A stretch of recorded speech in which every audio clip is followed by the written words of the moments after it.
now time for the Billy C. Show, part of the BillyCBoxing.com network.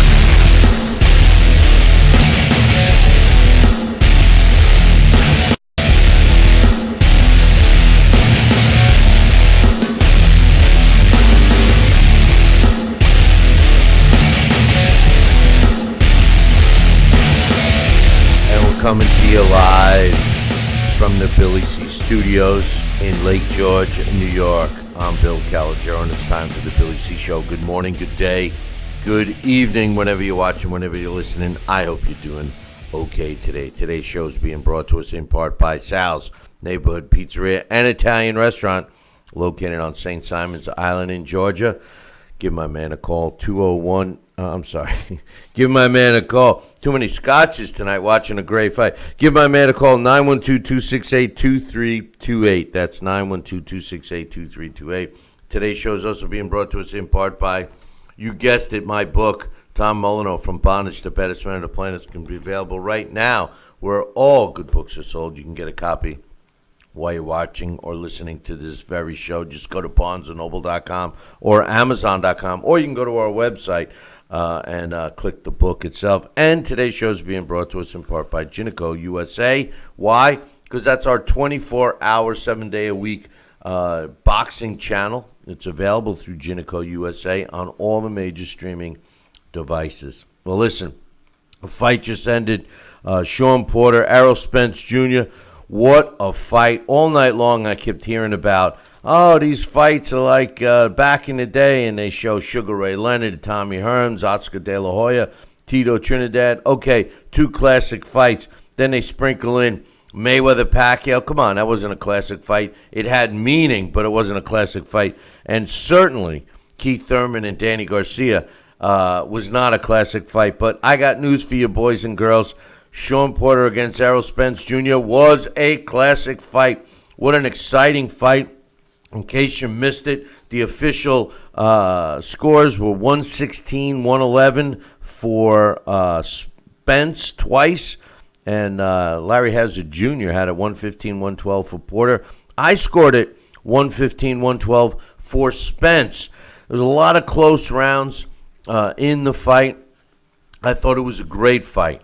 I don't know what else to say. I give Shawn Porter a lot of credit for that fight. He was basically he lost the fight, I think, because of his father's game plan. You know, he kept telling his son, Kenny Porter kept telling Shawn not to worry about working the body and go for the head. I can't understand it. I would have clearly tried to work the body on Errol Spence Jr. to try to slow him down a bit. Errol Spence Jr., on the other hand, did work the body of Shawn Porter, and I think that accumulated and wore Shawn Porter down, which normally he doesn't do. The other thing I didn't like about the fight, it's not the fight itself, but some of the contributing factors, was Jack Reese. Listen, Spence deserved to win the fight. Okay, the knockdown in the 11th round was classic, although, Porter didn't seem to roll around on the canvas. I mean, he was up quicker than I even noticed that he went down. But I think that Jack Reese should have at least warned Spence for the low blows. There was a lot of low blows. I mean, let's face it, there was a lot of low blows in this fight. And I don't like Jack Reese. Everybody thinks he's a great referee. I don't. I do like the fact that he let them fight. But what I don't like is he clearly was a favorite for Errol Spence. Even when he breaks up the two fighters, he always pushed Shawn Porter. I can't stand when he does it. But at the end of the day, it was a great fight. Great fight. It was actually a great card. I'm not so sure it was a pay-per-view card. I mean, maybe by today's standards, but what I was used to back in the day, pay-per-view, that was like, all great fights. We did have some great fights. Just to get you caught up on the pay-per-view side, Josito Lopez, one of my favorite fighters at 35 years old, fought 36-year-old John Molina Jr. And Josito Lopez improved to 37-8 with 20 KOs when The fight was stopped. The referee stopped it at 39 seconds in the 8th round. The other fight, Mario Barrios going up against Batir Akhmedov. To tell you the truth, I didn't know. I didn't think that fight went the right way. 114, 112, 115, 111, 116, 111, all in favor of Mario Barrios. I didn't score that one, but I got news for you. I thought Akimov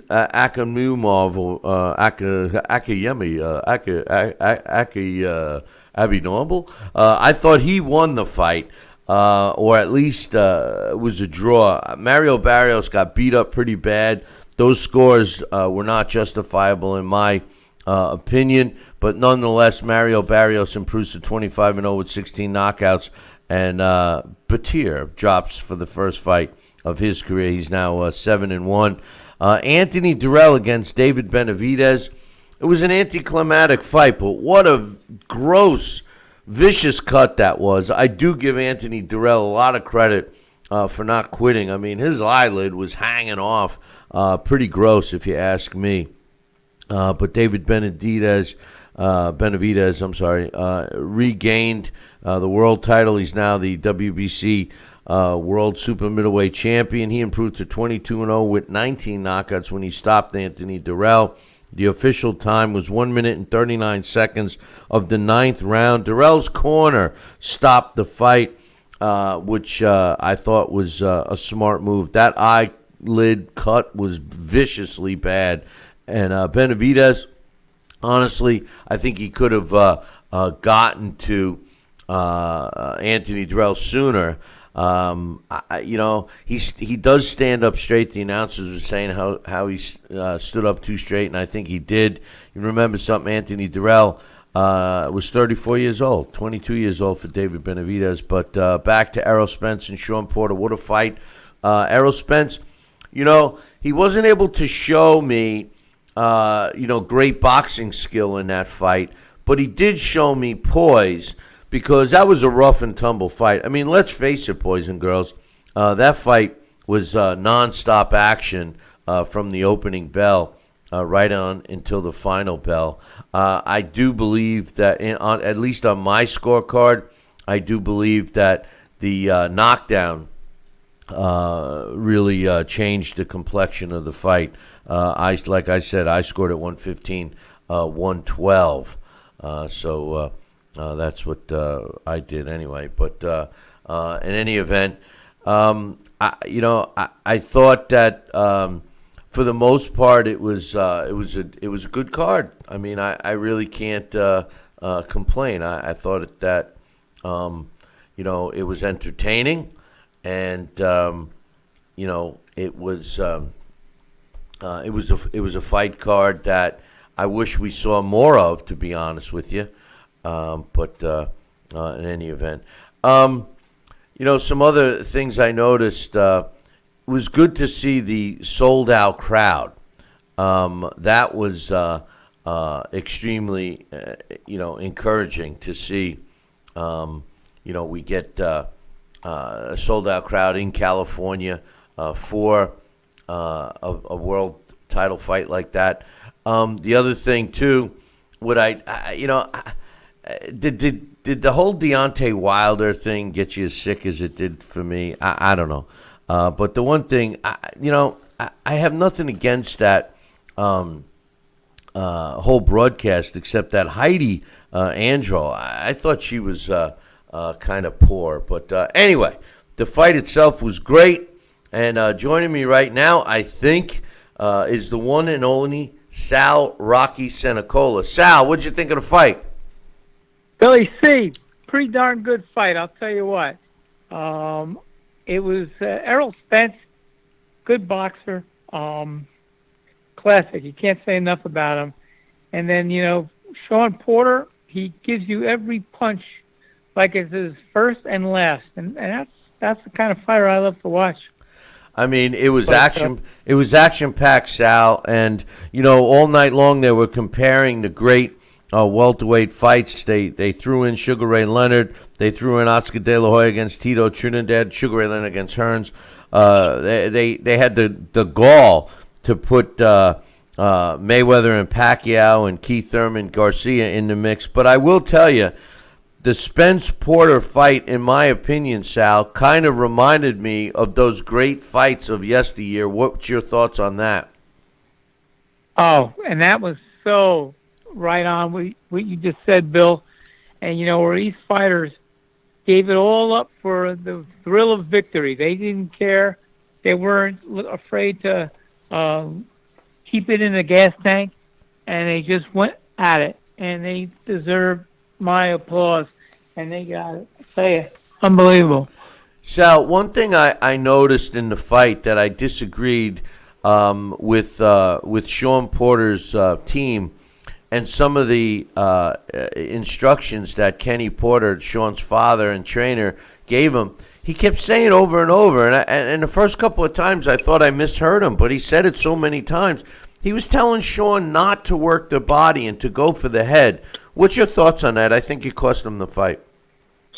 Yeah, I think you're 100% correct because, Sean Porter, he's a deadly body puncher. And when you take away one of his art, it's not even so much that you're taking away his momentum. Because when you're punching like that, going forward, you have the momentum behind you, and you're having a way to get through the fight in a good fashion. For his father to say that, I really thought it was a miscalculation. I agree. He seemed to want him to go headhunting. Maybe he thought that Errol Spence had a suspect chin, but Sean Porter, as vicious of a fighter he is, he's still, with 30 wins, he still only had 17 knockouts. The knockout ratio between Porter and Spence was substantial. You can't compare Spence's opponents to the level that Sean Porter has faced, but I thought it was a mistake. I thought it was a big mistake, Bill, and just it showed to be true. I mean, Porter is a fighter that, if you derail him or take away one of his assets, which moving forward a momentum and throwing punches and bunches, that's definitely his attributes. And when you negate him from achieving that goal, it's a tough mix, and that's what cost him the fight, in my opinion. I'm going to be talking about this all night, and I got to get your thought. Jack Reese didn't warn Errol Spence for low blows at all. I thought that he threw excessive low blows in that fight. I mean, if there was only even 3 or 4, I wouldn't have said anything. But there seemed like, every other body shot he threw kind of was either on the belt or strayed below. Do you think he was wrong, or am I overreacting? No, I think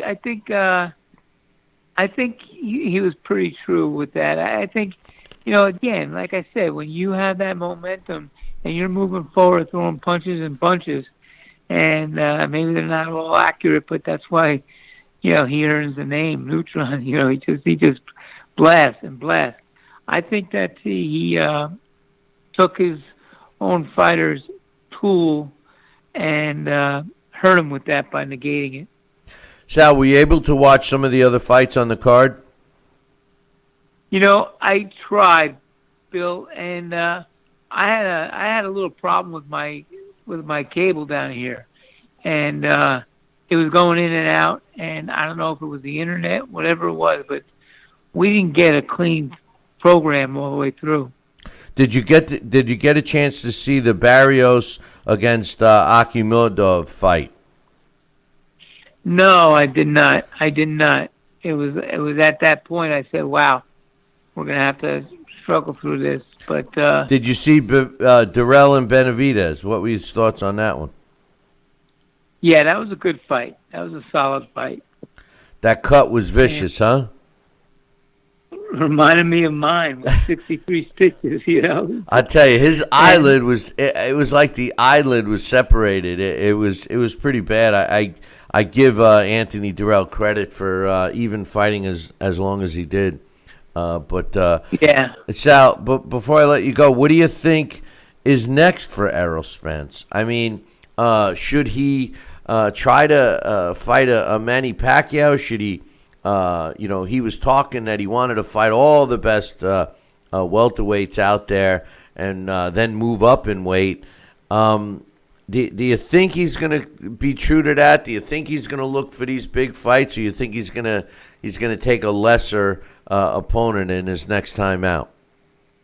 No, I don't think that's his makeup. And maybe one fight just to keep loose and do things, but not just a gimme fight. But I think he's going to have to look for the challenges he's looking for. I mean, he's a great athlete, and he's going to be a big welterweight. But I think his time at welterweight, 147, might be in his might be short-lived. So we'll see. Sal, I appreciate you staying up so late and giving me your thoughts. Next week we'll be back regular time, so we'll hope to get you to be part of the show next week as well, my man. You got it, buddy. If you have anything you want to talk about in between, just let me know, and I'll look forward to the next time I get to talk boxing with Billy C. Well, I'll bug you during the week, brother. All right, man. All right. You got it. Go get some rest. Get some rest. Yeah, I will. Thanks. All right, man. Take Bye-bye. care. That's Sal Rocky Senecola giving us his thoughts. Listen, I'm going to take a short break, and when I come back, we're going to have Dax Khan on. We'll get his thoughts of a great welterweight unification fight that just ended between Errol Spence Jr. and Shawn Porter. Don't go nowhere. Billy C will be right back.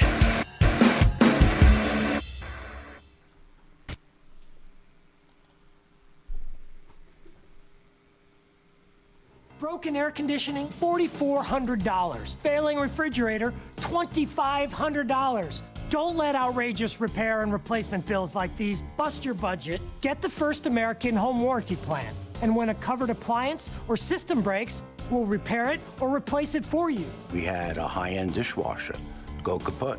They put it in a brand new dishwasher.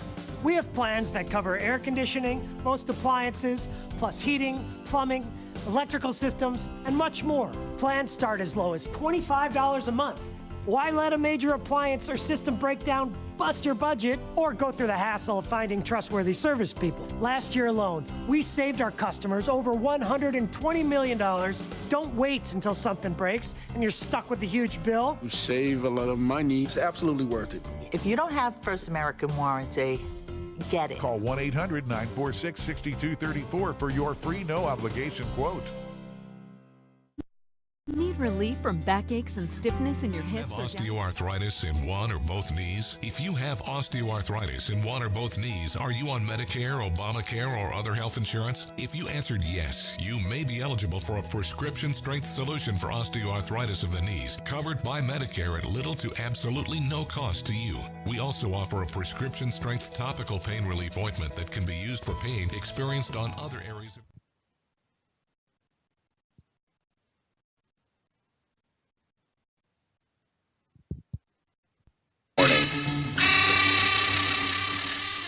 Now back to Billy C. Interact with the show at BillyCBoxing.com.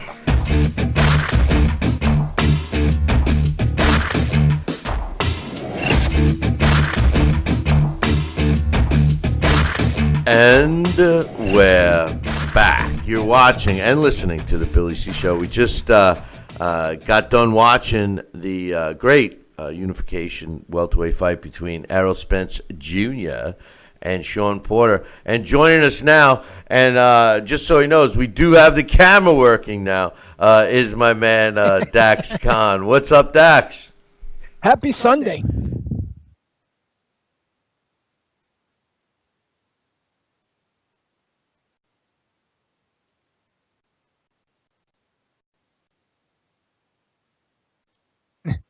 You know me, Bill.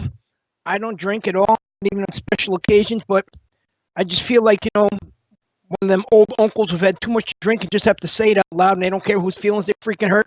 This shit doesn't happen when it's an Eddie Hearn card on Matchroom, on the Zone. Okay? We're in bed by 11 o'clock. It was a very good fight. It was no denying it. It was a very, very, very good fight. So many people really thought, for whatever reason, that Errol Spence was going to blow out Shawn Porter. Why? I don't know. We spoke about it on the show many times. We said that physical style of Shawn Porter is going to really be what throws Errol Spence off, and that's what happened tonight. Errol Spence, if you noticed, he was not used to the fact that, or he didn't just feel comfortable with the fact that Shawn Porter just kept coming. And, again, we spoke about that, saying that was going to be, the answer on Errol Spence, exactly how evolved is he right now. This is definitely the best opponent he's ever faced. The one thing that I did notice Errol Spence really did not like is the times that he was able to close that gap, Shawn Porter would catch him with that hook, and Errol Spence would right away step backwards. Did you notice that?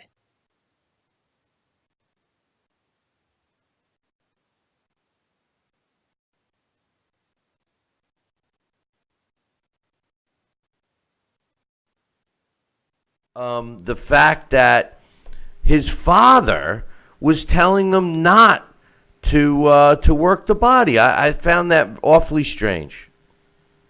I did too. It was just the corners, I just, I don't even try to figure out corners anymore, Bill. The only time I really comment on corners is when they do something really disastrous, like we've seen in fights earlier. There was no reason why that Errol Spence should not have went out there and just stayed composed and fought his fight. But again, I'm not taking anything away from Errol Spence. He's a fantastic fighter. He has a lot of skill. He still has improving to do. This was the toughest fight to date. How he rebounds from this is what we're going to know exactly what Errol Spence Jr. is made up of. I had Shawn Porter winning the fight, 114-113. Dougie Fisher from Ring Magazine, he had that score. A few people had it 115-113 for Shawn Porter. And I don't see anything with Errol Spence, in the opposite direction. What really drove me nuts were so many people, and some that even came to who follow us on Twitter, swore that Errol Spence Jr. pitched a shutout. How can this be?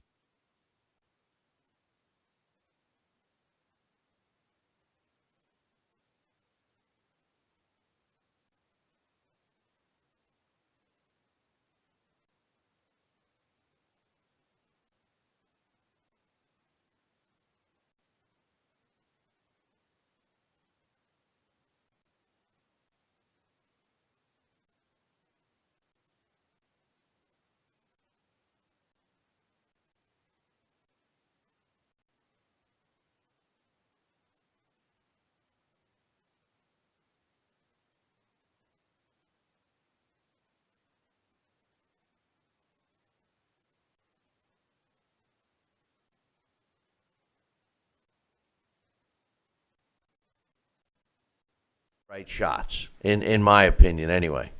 And that's always been his style, and we spoke about that too. Matter of fact, the Keith Thurman fight, a fight that Shawn Porter controlled at least 80% of the time, but because he wasn't landing clean, that, he didn't get the credit for all that pressure with Keith Thurman on the ropes. But what you didn't hear any credit being given to Shawn Porter tonight was for the many times he made Errol Spence miss. Did you notice he ducked a lot of those punches, and anytime he would get into the ropes, he would turn off those ropes, and he wasn't getting any respect for that, at least from the broadcast team.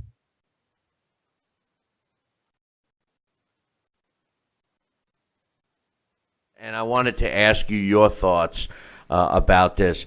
I thought it was awfully strange that Kenny Porter was telling Shawn not to work the body and to go to the head. I think that cost him the fight. What's your thoughts? It could, because, Shawn would have, been throwing punches in more spots, and Errol Spence, considering he was already tentative a lot of the times, most likely that would have made him more tentative, and if anything, would have made Shawn Porter's night easier. Did that really cost him the fight? No. What cost him the fight, in my opinion, was that knockdown, even though he got right back up and he wasn't hurt. But on my cards, if I had to switch it around and I had Errol Spence winning 114, 113, it would have been that reason. But I just think that Sean Porter won a few more rounds, and, the knockdown, by the time that came, Sean Porter had done enough to put those into the bank. Those rounds that you say Errol Spence landed the cleaner, harder shots, I agree he did on those, but Sean Porter in those rounds pushed him back a lot of times. And not saying that while doing that, he was actually beating up Errol Spence. It's just he was controlling. When you're making the bigger guy, the guy who's used to always coming forward and controlling things, go backwards while you're coming forwards, it doesn't matter how accurate you're being. As long as he's not being the guy who's putting on the pressure and setting the tempo, you're winning the round.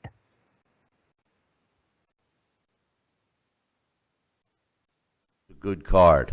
I really did. All in all, I thought it was a good card. Starting off, it was a very good card. One last thing on Spence.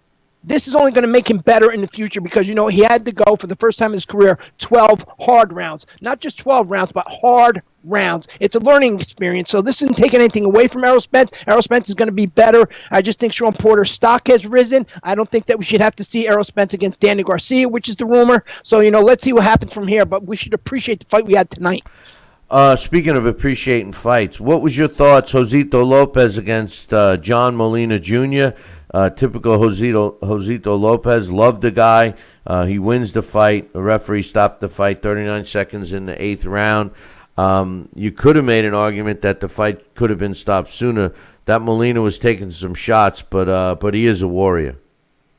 Absolutely. These two guys are what we talk about a lot of times too. And, Sal, who was just on, speaks about it with us. Not everybody has to be elite to be an exciting fighter you just want to watch. Josecito Lopez and John Molina, they've never won the big fights, but something, they always make for good fights. They did that tonight. Unfortunately, though, I think this is John Molina's last fight. I hope it's his last fight. And as for Josecito Lopez, I think he might have been able to get himself one more high-profile fight. Not that he's going to, be a champion, but I think, it was good for his career. It was a great fight from, start to finish. But did you notice, or is it just me, John Molina looked really, really, really sluggish against Omar Figueroa, who can make just about anybody look sluggish because of how many punches he throws. But John Molina tonight looked like he just had his feet and his fist in the cement. Is John Molina usually takes a couple of rounds to get going, and Josito Lopez didn't give him that opportunity. And I think from that very first round when he was down twice that he never really fully recovered, even though he did land some hellacious shots as the fight moved on. Moving on to the other fight, Mario Barrios against Peter Akhmedov. I thought Akhmedov got robbed in this fight. What was your thoughts? I think everybody thought Akhmedov got robbed in this fight. Akhmedov was the guy that nobody knew. He was coming in here to be the B-side. He was the upset guy, but, this is boxing, Bill, and sometimes a guy can walk into the ring, and before the bell rings, he's already down 2 rounds, and that's what we've seen in this fight. 114, 112, 115, 111, 116, 111 with a way to 3 judges scored it. And yes, he hit the canvas twice, but I still had it at the worst a draw.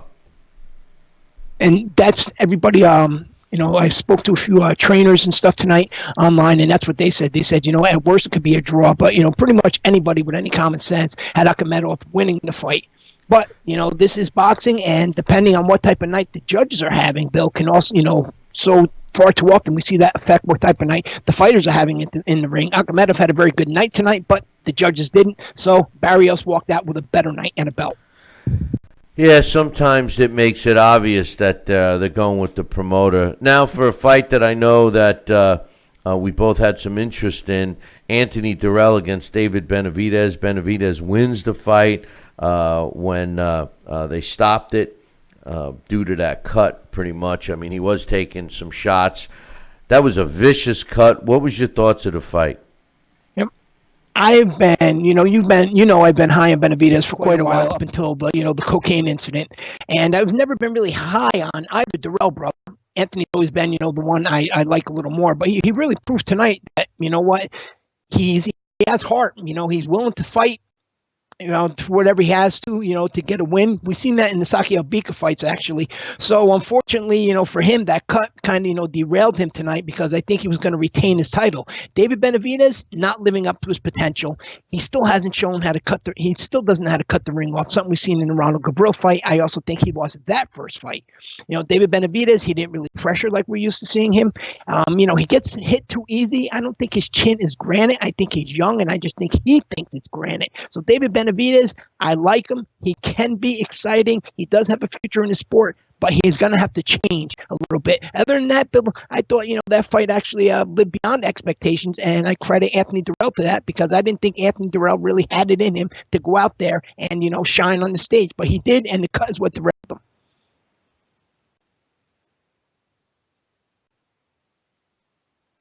Man, it was bad. It really was.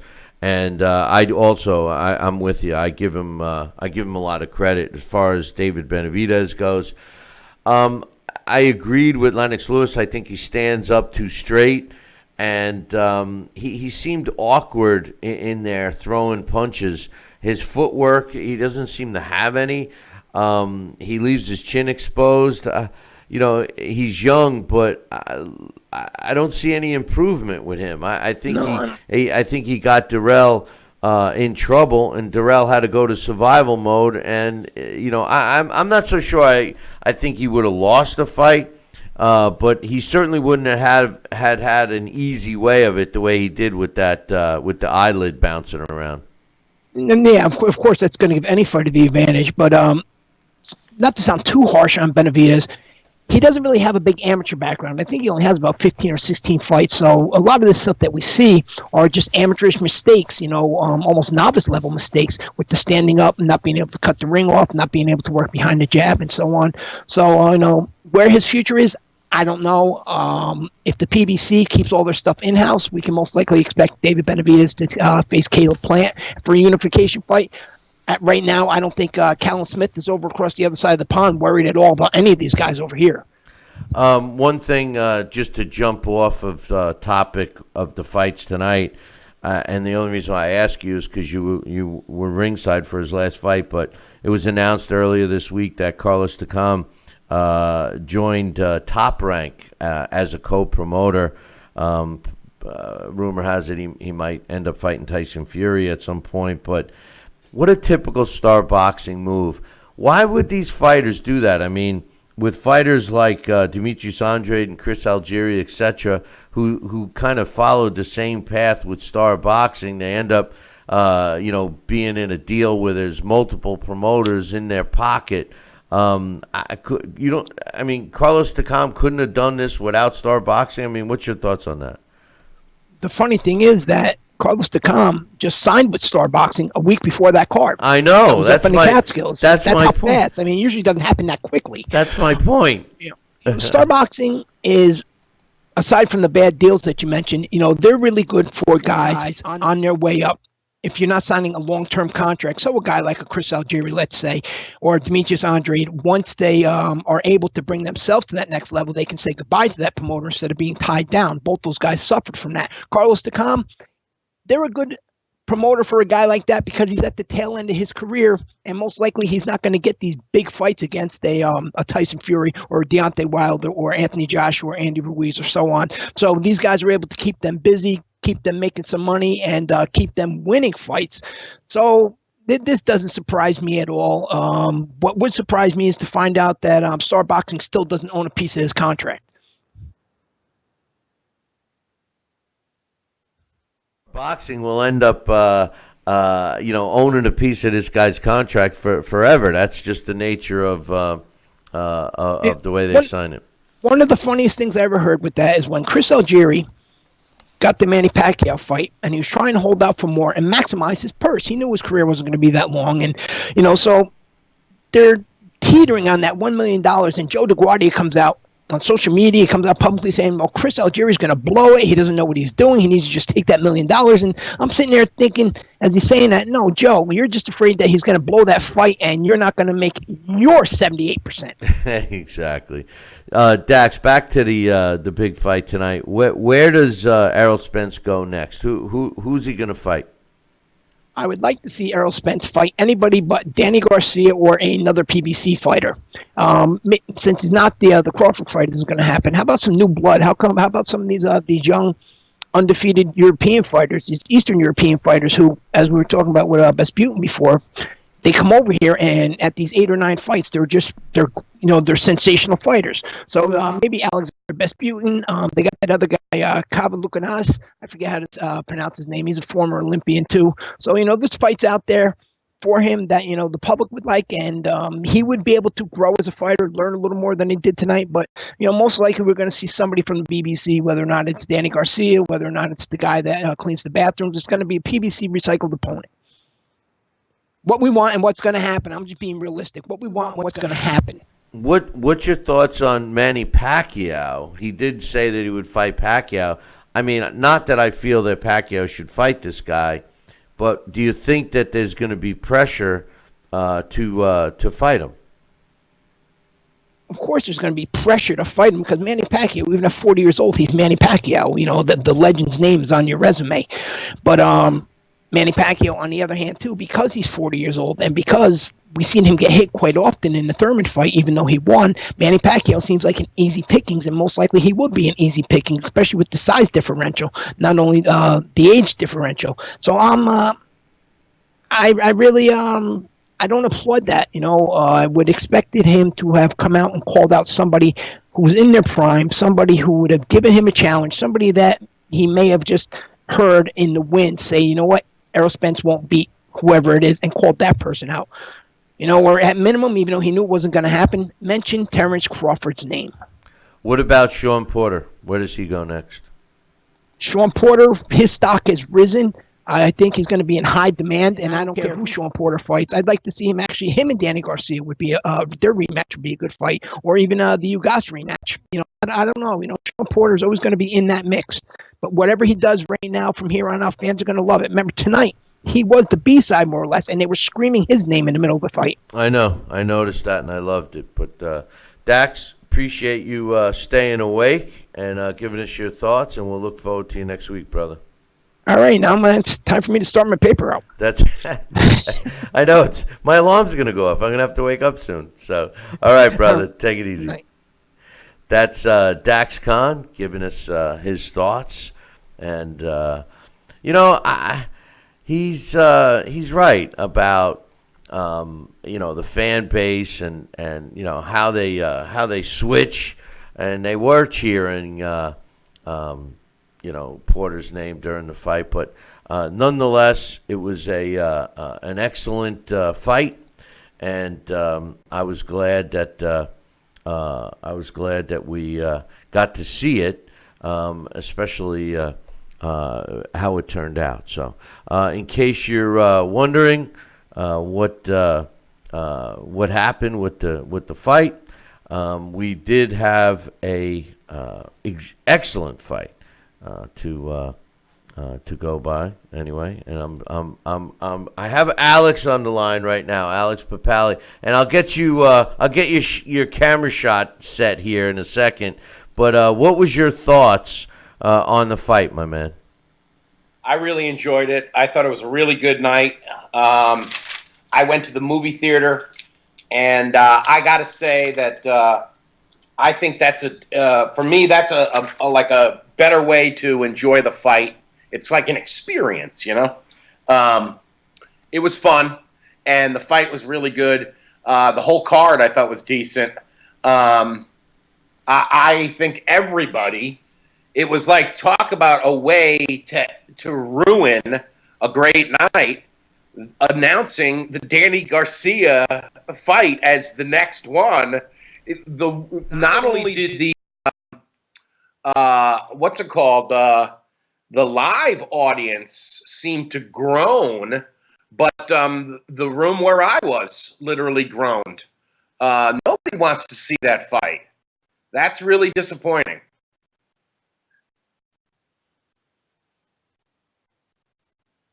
Was all of the fights that Errol Spence said he wanted, Danny Garcia wasn't in the list of names that he gave. Right. I mean, he was talking about Pacquiao. He was talking about moving up in weight, and he's talking about beating everybody that was a big name. And Danny Garcia was not in the mix. But anyway, what was your thoughts? How did you score the fight? It was kind of like Heidi Androl was more like Tiffany Coyne from Let's Make a Deal. And it was like the audience was like, oh, what's behind the door? Manny Pacquiao? Terrence Crawford? And then it's like, no, Danny Garcia. Everyone's like, what? I enjoyed the fight quite a bit. I thought Spence sent a message to Crawford. I thought what he did was he decided, I'm going to fight this guy's fight, and I'm going to out-rough him and out-tough him. I thought he did. I kind of lost track of my score. So I don't know. I thought Spence won, but I only scored like the first 6 or 7 rounds. I thought it was close. And then, I'm tweeting. It's hard to focus. You know what I'm saying?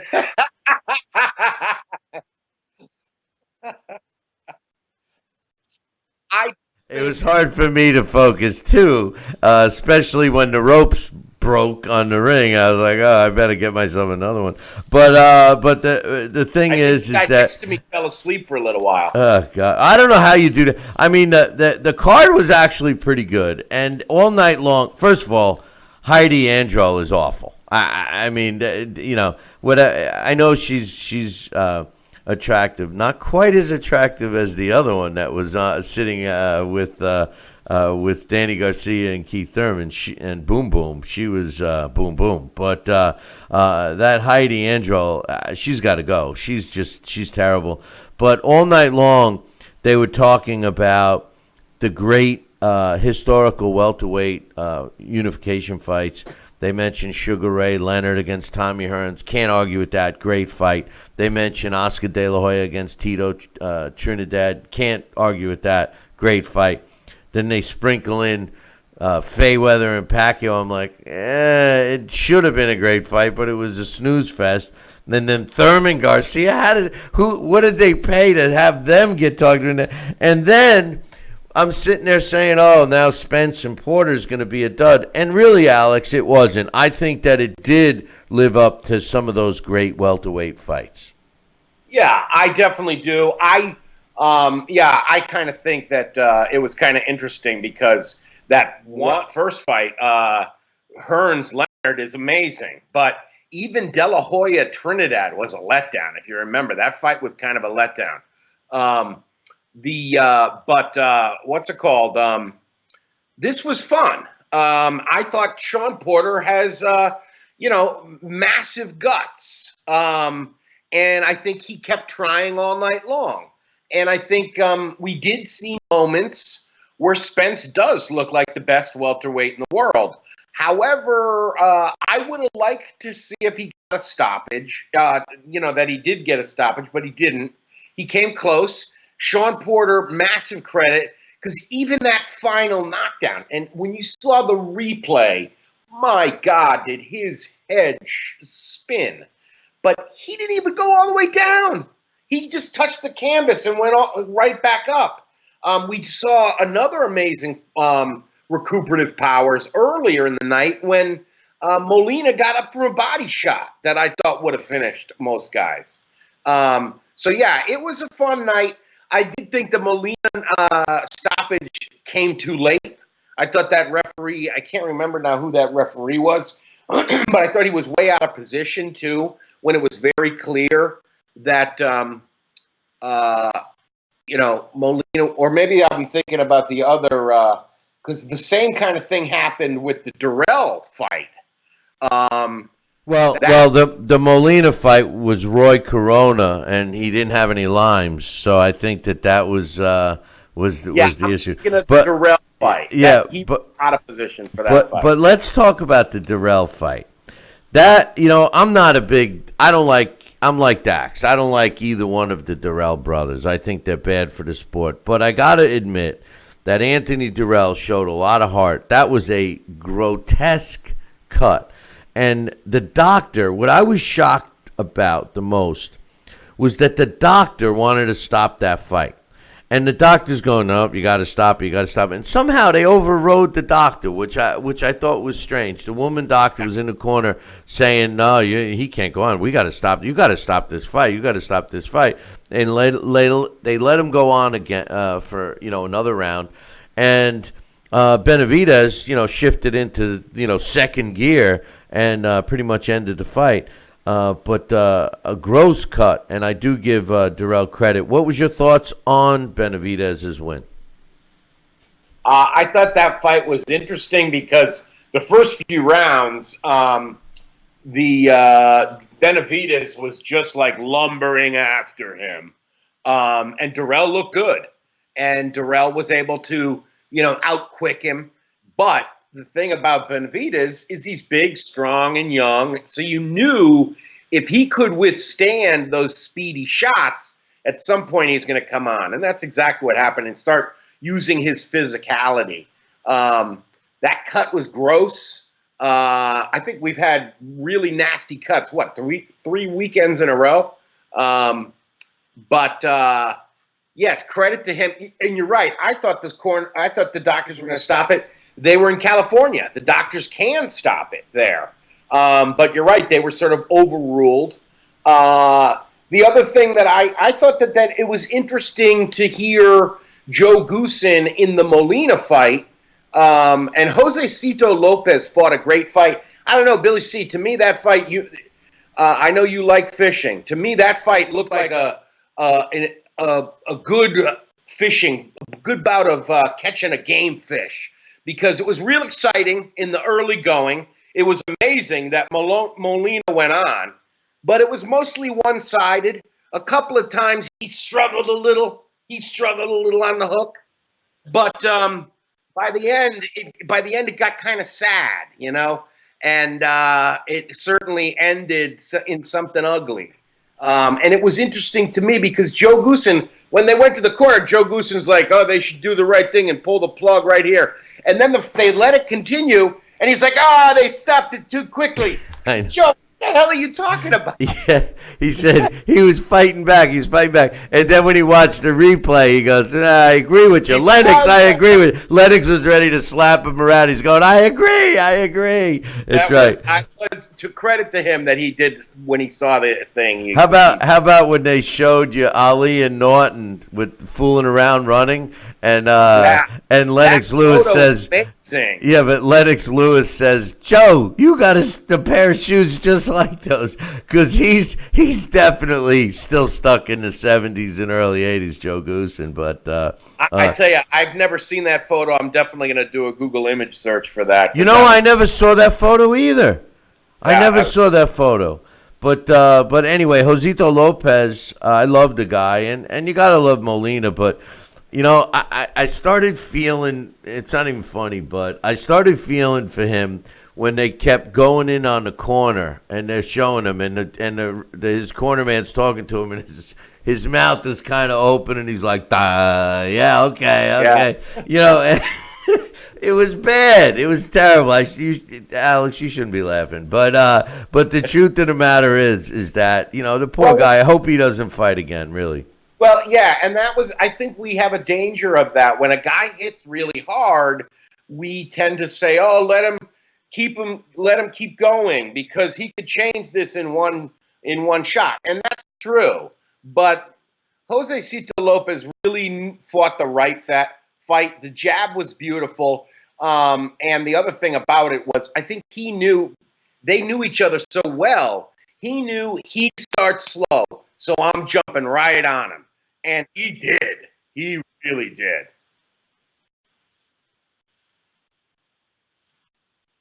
100%. And the game plan was to jump on him. And I don't think Molina ever recovered.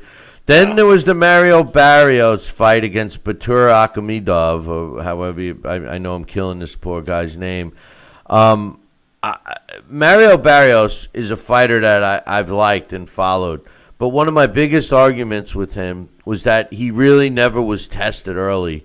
He improved with the win to 25-0. But of his 25 fights, maybe, 3 were against decent opposition. And I think it showed in this fight. And to be honest with you, I thought that the fight at the very least should have been a draw.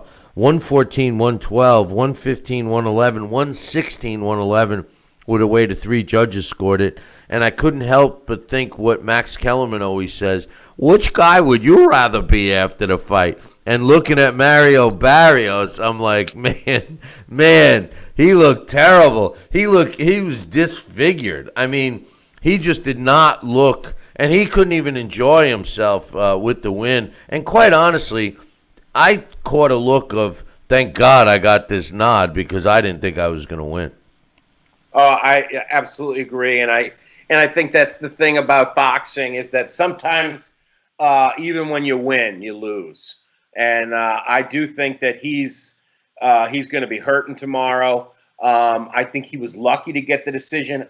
However, I will say I had it for him. I had it 114, 112. I was very surprised because I thought Akhmedov is winning. But, in the 11th and 12th round, I'm like, Akhmedov's got this fight. But then the knockdown came. Well, the knockdown, I had the fight 6-6 in rounds. Well, then you do the math. That's 114, 112. So I was surprised.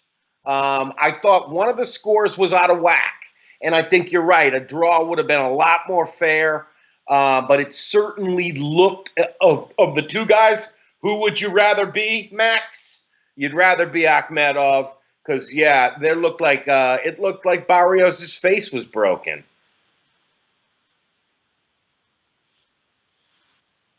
Work when there's a language barrier and you have the two Diaz brothers all animated in the corner yelling and screaming, and then they're turning to the other translator. Tell him to do it. Tell him to do what he did the last round. And they're like, you're going to be the champ. You're going to be tell him he's going to be the champ. It's like, how do they?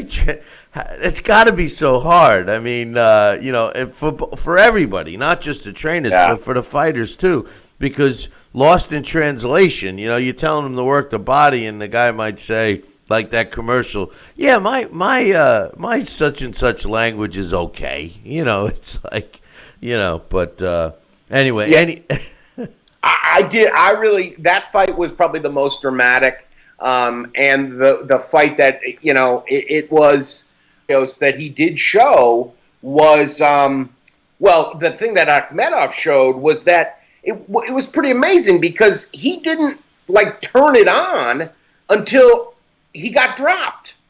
Every round after he got dropped the first time, he was winning. So it was pretty incredible. I don't know. It was a good fight. I enjoyed that one a lot. That's why I thought that the scores were out of whack, because he was down in the 4th, and he basically won every round after that, with the exception of the 12th round, which he was dropped. So if you take those two point swing rounds, assuming you scored him 10-8, it should have come out a draw. Yeah. Yeah, see, I gave him one other. I gave it 1, 2, 3, 4, 5. I gave him the 6th. I gave Barrios the 6th. So knowing you, the grotesque cut and watching the eyelid, you kind of were interested in that a little bit, huh? Oh yeah, I love the close-ups of the eye. Well, and that was the other thing that was absolutely amazing. When you're watching on the movie screen, that cut is maybe this big.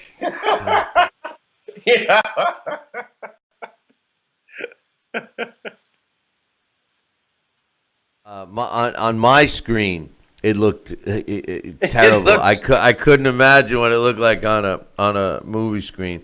Alex, any final thoughts on Errol Spence, Shawn Porter? I thought I thought it did deliver. I enjoyed it. I think that for where we go from here will be interesting.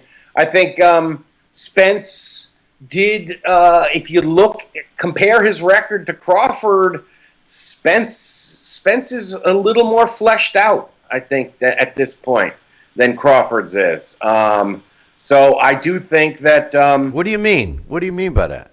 I think that he's got a better record, and especially at welterweight. Now that he beat, and see, I didn't think it was a split decision, but again, I didn't do the math. So, well, I scored it. I had the fight 115-112 for Spence. What did Dax have it? What did Dax say? I didn't catch Dax it. had it. Dax had it in favor of Porter. Oh, he did. Okay. But there were a lot of close rounds. I mean, rounds 1, 2 on my card. Rounds 1, 2, 3, 8, 9, 10 were all could have gone either way. But I don't know. I disagree about your comments about Crawford. Crawford fought mostly in a different weight class, true. But I think Crawford and Errol Spence is the fight at welterweight. I think that's the two best fighters. And, if they're going to marinate that. The problem with that is they're from different promotional outfits, and the PBC doesn't want to share nobody. Yeah, and it's really a bummer. And, I was talking to the people sitting next to me that, it's almost like it's pro wrestling where, they're different leagues and they pretend. Because I said to him, did you hear Terrence Crawford's name mentioned once? I don't think it was. And he's like, yeah, they pretend they don't exist. And I said, exactly. So it's unfortunate that that's the case. But they mentioned it once. Oh, they did? Okay. No, Errol did, saying he was going to fight him. Yeah. That was the only time his name got mentioned. Yeah. So well, see, good for him, because I think that's what has to happen in order to make these big fights, because it's the fighters themselves have to say, look, I know you don't want to work with whoever, but I want that fight. Watch. He's going to end up, he hangs out with Adrian Broner and that whole crew, the Charlo brothers. You watch. He's not going to live up to his potential. Something bad is going to happen with Errol Spence, and he's going to have to either turn it around or whatever. But I just, I thought he showed us a lot tonight, because Shawn Porter's a tough out, and I do think it was his toughest fight to date. I know he fought Kell Brook, but Kell Brook had already gotten his other orbital bone broken by Triple G. So really, I judge his performance against Porter, and I say his legitimacy is there. But now he's got to prove it, that he can maintain, and fighting a Danny Garcia or some other, fighter trying to scratch his way back. And make no mistake, Danny Garcia was in a lower weight class too. So fight a legitimate 147. And Keith Thurman, he keeps talking like he's still, the best. Who cares? Both of those guys, I don't care about. Crawford is the guy that you would want him to fight, in my opinion. Yeah, I agree. Yeah, I mean, I still would watch the Pacquiao fight, because it's amazing that he's still fighting, but I don't think it's a good fight for Pacquiao. But that doesn't mean it won't happen. Before I let you go, it was in the news earlier this week. Nigel Benn, at 55 years old, is going to be fighting Sekio Bika November 23rd in England. What's your thoughts on that? It's disturbing. How old is Sakio Bika?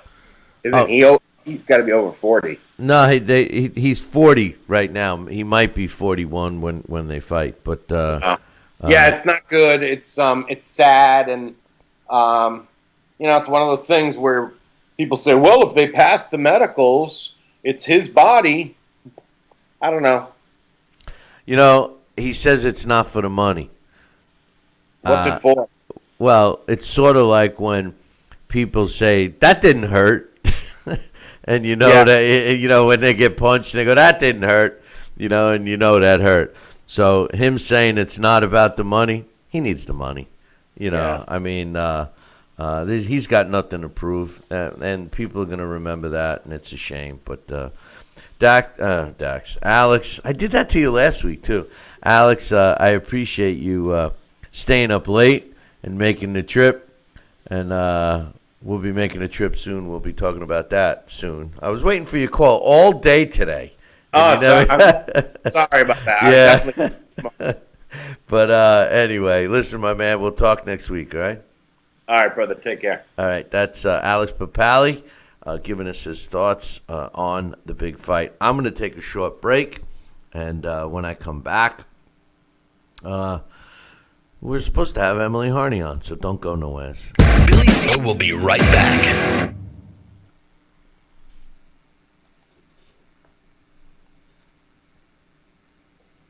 Broken air conditioning, $4,400. Failing refrigerator, $2,500. Don't let outrageous repair and replacement bills like these bust your budget. Get the First American Home Warranty Plan. And when a covered appliance or system breaks, we'll repair it or replace it for you. We had a high-end dishwasher go kaput. They put it in a brand new dishwasher. We have plans that cover air conditioning, most appliances, plus heating, plumbing, electrical systems, and much more. Plans start as low as $25 a month. Why let a major appliance or system breakdown bust your budget or go through the hassle of finding trustworthy service people? Last year alone, we saved our customers over $120 million. Don't wait until something breaks and you're stuck with a huge bill. You save a lot of money. It's absolutely worth it. If you don't have First American warranty, get it. Call 1-800-946-6234 for your free no-obligation quote. Need relief from backaches and stiffness in your hips or down your legs? Then you need Dr. Ho's Back Relief Belt, the innovative technology to support and decompress your spine. And now it's covered by Medicare. Every patient with back pain should be wearing this belt. Nothing gave me instant relief except for the Dr. Ho belt. Feel good while standing, walking, driving, doing housework, and while laying down. And now Dr. Ho's patented belt is available at our best price ever. It's even covered by Medicare. Order now and get the easy-to-use hand pump and back rehabilitation DVD free. You know, similar belts can cost you almost $1,000, but my belts won't cost you $500, not $300, not even $200. I will give you my special TV price. And remember, Dr. Ho's belt is covered by Medicare. If you know a friend or family member that suffers with pain, get them my system today. Help them live with less pain, be more active, and get back to doing the things they love. Give them the gift of health. Listen to this important message. If you owe money to the IRS, you will want to hear this. Penalties and interest compound daily on your back taxes, putting you under a mountain of debt. Tax 10,000 has years of experience connecting people with tax resolution specialists.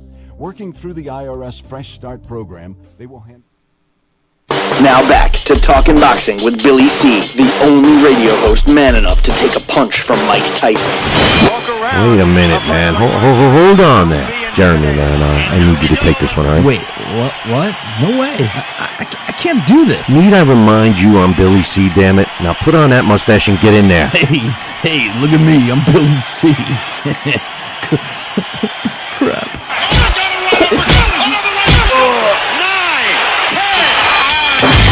Undisputed heavyweight champion of Boxing Talk Radio. It's Talkin' Boxing with Billy C. Now back to Billy C. Interact with the show at BillyCBoxing.com.